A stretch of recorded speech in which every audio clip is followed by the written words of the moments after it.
What made you decide to become a dentist? So I always wanted to be in healthcare since I was a little girl. I started assisting dental students and I just fell in love with it. I was like, this is so amazing. We actually change people's lives. We help them live healthier. Well, when I was in college, decided I was going to go to med school early on. My roommate in college actually did a 1 semester working as a dental assistant, and he really enjoyed it. I ended up signing up the next semester, and I did it. And the things that I saw during that 1 semester really made me decide I'd be a dentist instead of a physician. Everybody in my family was a doctor. I kind of didn't want to be a traditional doctor, so I decided to become a dentist. That's the short answer. Nice. I just remember that I've always had a drive for dentistry. Healing people has always been something that I've been good at. That's one thing that drove me to dentistry, is helping people, getting their mouths healthy and making them better, because I gave them a healthy mouth is how I heal people. See, my culture is a little different.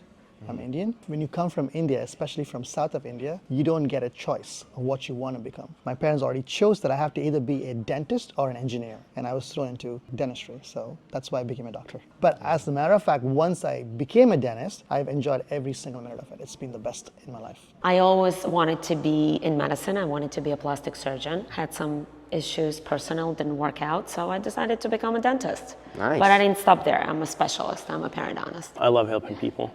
This is one, and I love to see quick results. I was going to medical. I kind of got intrigued into dental accidentally, and ever since I've been there, I just loved it, and dentistry became, to me, as a religion, not just a job, though. Really? Yeah. Wow, that's so cool, right? Yep. What made you decide to run your own business? Well, as a dentist, that's what you do. You run your own business. I mean, Oh, we're that's set up as entrepreneurs, right? We go to dental school, and then we're set out into the world, and most of us get our own practices and do our thing. Luckily, I found MGE to teach me how to run a business, but before that, it was a struggle. I used to work for somebody else, but this is not my personality. I can get along with people, but I just wanted to do it all.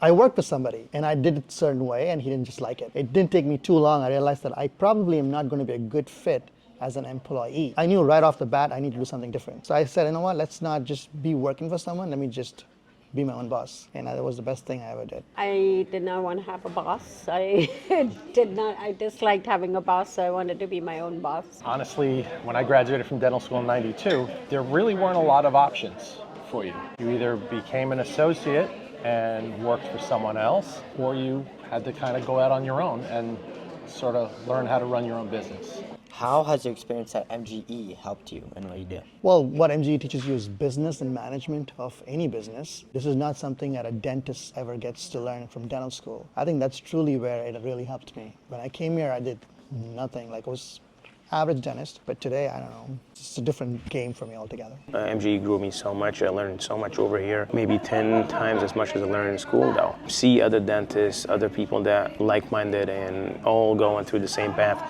It's a great thing. With the guidance and help of MGE, it put me in the right path. I think MGE is an amazing course that teaches you systems, absolutely, and also teaches you how to communicate with people, how to listen better, how to speak with more persuasion, amongst other things. With MGE, I've learned the business, how to run a business. We go to dental school, we learn how to do dentistry, but we don't learn how to do business. Well, it gave me the confidence to be in charge of my own office. It actually made me change my thought. You know, I was a dentist. I graduated dental school and I knew how to do the dentistry, but running my business was actually probably the more difficult part of it. MGE really has helped that. MGE has helped me tremendously. I really thought opening a practice was the hard part, getting all the financing and all that stuff, but that was actually the easy part. It's running the business that was hard, and I had no idea, zero knowledge about how to run a practice. Now what I've learned from MGE is just really not how to just be a great dentist, but how to be a business, how to run the practice as a business, not just as a dental office. Yeah. So it's been amazing. What part of what you have learned in the Hubbard management system has had the most impact with you, and why? Probably the basics of communication and the communication formula. It's one of the first things that you learn when you come to MGE. How do you deal with your staff? How do you deal with patients? How do you deal with upset people? Once you feel that you know the basics of true communication, and you have that under your belt, everything else starts to fall into place. I think all aspects of Harvard management has helped me completely, but if you ask me for anything specific, ARC and KRC. I guess the conditions to learn to apply the conditions, ARC, KRC, how to get along with others. Communication. Communication. Communication. Yep. Communication with your staff, training your staff and be able to communicate with and communication with patients as well. That's actually the breaker. I mean, if you're successful at this, you can make it. And if not, I don't think you can accomplish that much though. Yes, that's right. It's the key for everything pretty much. One that just comes to mind that I think we use all the time is ARC and KRC. That just was such an eye-opener for me when I learned it. The Hubbard Management System trains you how to run a business. All of the basics. It's management by statistics, it's how to hire, it's how to fire, right? It's how to promote, it's what to promote, it's how to survey. It's the whole gamut. It's how to run your finances. All of it made an impact on me. It's not one is bigger than the other, because you use the whole program. So what advice would you give me as a future businessman or entrepreneur? Well, you don't want to work for someone for long. It's never wrong to go work for someone. This way you actually learn what others are doing. And then if you apprentice someone who's very good, you learn something from them also. But then don't be doing that for long. Eventually, sooner than later, just start your own thing. I think it'll be a lot better for you. And working for yourself has got so much freedom. Of course, there are more barriers to it, but then you have so much freedom. That's the best thing for me. Always try to be your own boss. Dedication and studying. If you get a chance to join MG, that would be great. Oh yeah, for sure, yeah. I think the foremost and most important thing that you should learn is systems, is to know and to have organizational skills and organizational systems. Once you get that and you understand how it makes your life much easier, not only in dentistry, not only in business, not only in family, but in everything, then you will be on the right path. What I've gained is you can do anything that you want.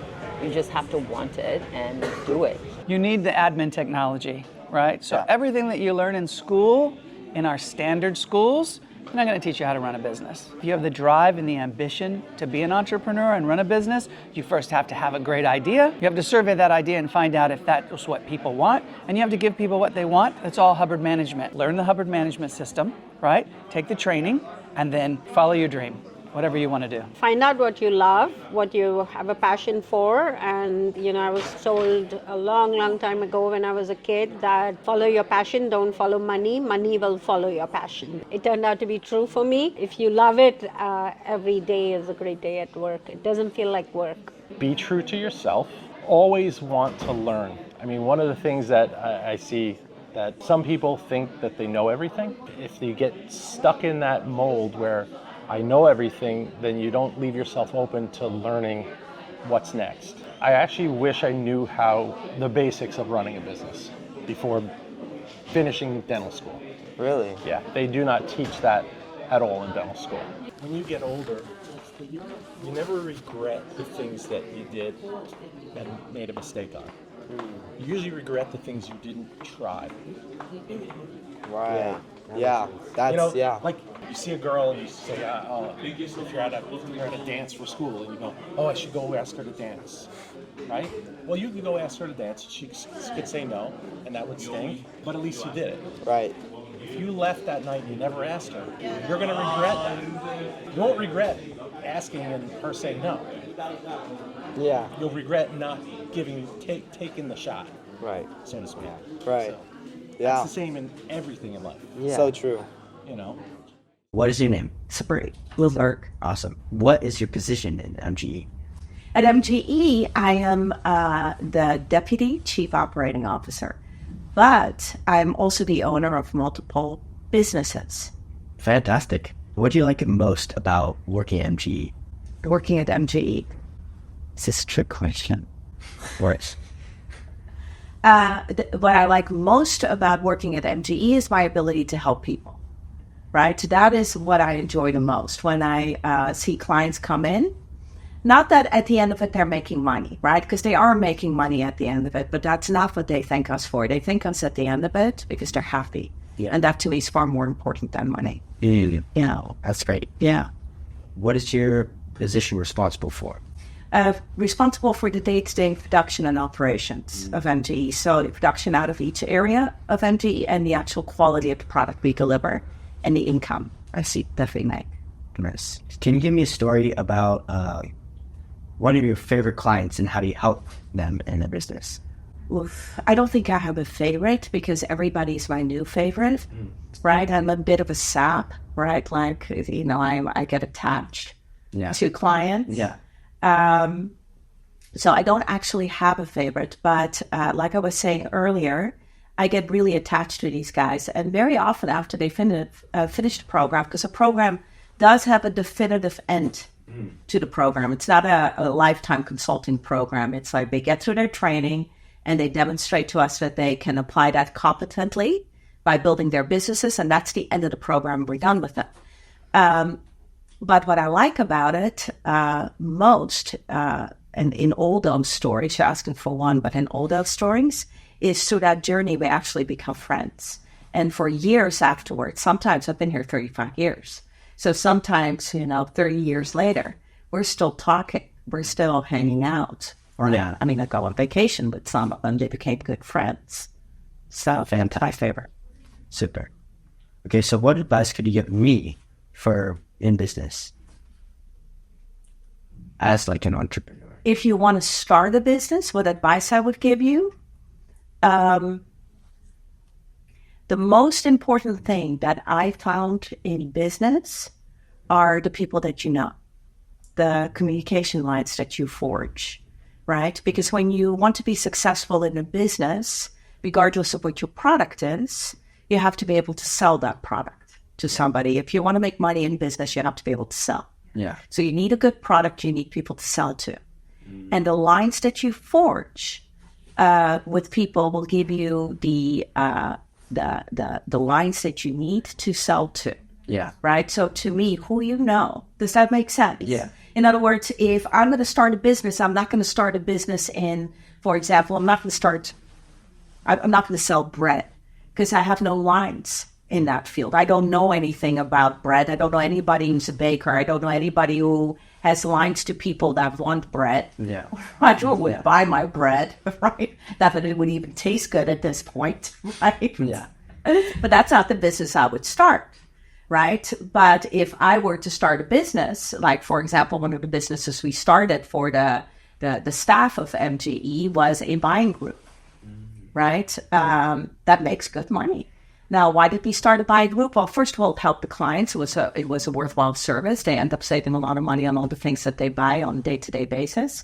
But we had the lines. We had the client base to do it. So sales wasn't a problem, but I wasn't going to be killed by marketing costs. So that is my advice. Thank you. Yeah. That is definitely into it. Thank you. You the lines of communication you make. Right. are the most important thing. Like one day you guys will go into business and you will know me. Right. And you will give me a call and you say, I'm going to sell blah, de blah. Yeah. And I'll say, okay, well, I know a guy that can help you with that. Right. Right? So, like, keep your comm lines and maintain them, your lines of communication. Right, yeah. And maintain them. Yeah. Yeah, that's very important. Yeah? Great. Right. Okay. Thank you so Thank much. you. You're welcome.